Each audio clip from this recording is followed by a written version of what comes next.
जय मसीह की दोस्तों, आपका स्वागत है ओबीएल प्लेटफॉर्म चैनल में।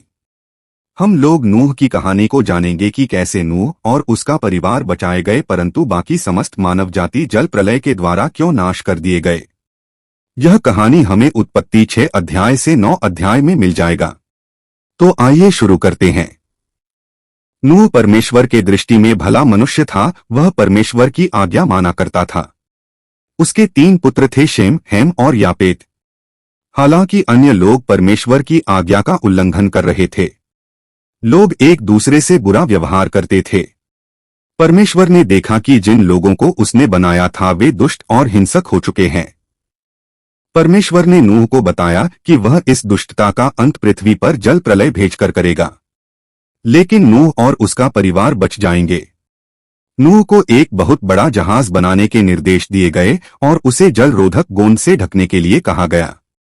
जहाज 450 फुट लंबा, 75 फुट चौड़ा और 45 फुट ऊंचा हो। उसके 3 भाग हो और उसकी छत में हवा आने के लिए एक खुली जगह हो। उसका एक द्वार भी हो। नूह और उसके पुत्रों ने एक साथ जहाज बनाने शुरू कर दिया। आसपास के दुष्ट लोग सोचने लगे कि नूह और उसके पुत्र क्या कर रहे हैं।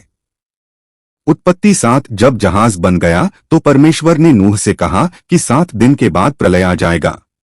नूह ने अपने तीनों पुत्रों और उनकी पत्नियों से अपनी सारी चीजों के साथ जहाज पर चढ़ने के लिए कहा। उन्होंने जहाज पर आने वाले सारे जानवरों के लिए भी भोजन जमा कर लिया। सभी शुद्ध पशुओं के साथ जोड़े नर और मादा सहित जहाज में लाए गए 2 जोड़े अशुद्ध जानवरों को भी जहाज पर चढ़ा लिया गया। अशुद्ध जानवर थे छिपकलियां, सुअर, छछूंदर, उल्लू, चूहे, कौवे, नेवला। देखें ला व्यवस्था 11 अध्याय और व्यवस्था विवरण 14 अध्याय। इसके बाद परमेश्वर ने जहाज के द्वार को बंद कर दिया और वर्षा शुरू हो गई और 40 दिनों तक भारी वर्षा होती रही। नदियों में बाढ़ आ गई और प्रलय का पानी बढ़ता ही चला गया। जैसे ही पानी बढ़ा, जहाज तैरने लगा। जब तक पानी ने सारे ऊंचे पहाड़ों को डूबा नहीं दिया, तब तक पानी बढ़ता ही रहा। जहाज के बाहर सारे जीव जंतु मर गए। प्रलय 150 दिनों तक चलता रहा, लेकिन जो प्राणी जहाज के अंदर थे वे सुरक्षित बचे रहे। उत्पत्ति 8 प्रलय का पानी जैसे ही कम हुआ तो जहाज अरारात पर्वत पर टिक गया। 40 दिनों के बाद नूह ने एक कौवे को बाहर भेजा, लेकिन उसे बैठने के लिए कोई स्थान न मिला।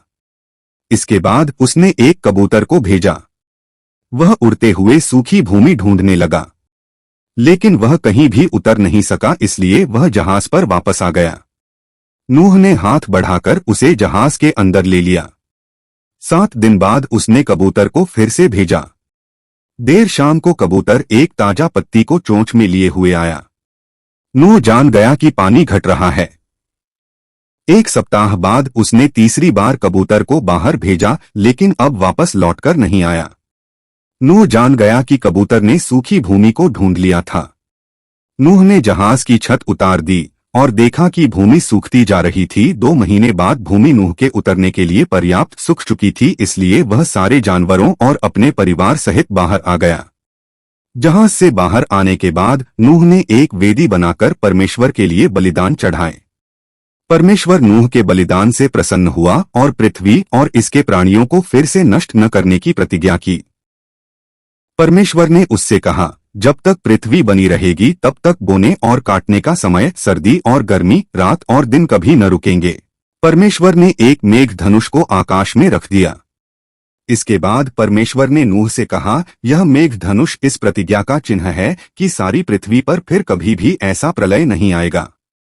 धन्यवाद। इस चैनल को आप सब्सक्राइब कर लें, लाइक और शेयर जरूर करें।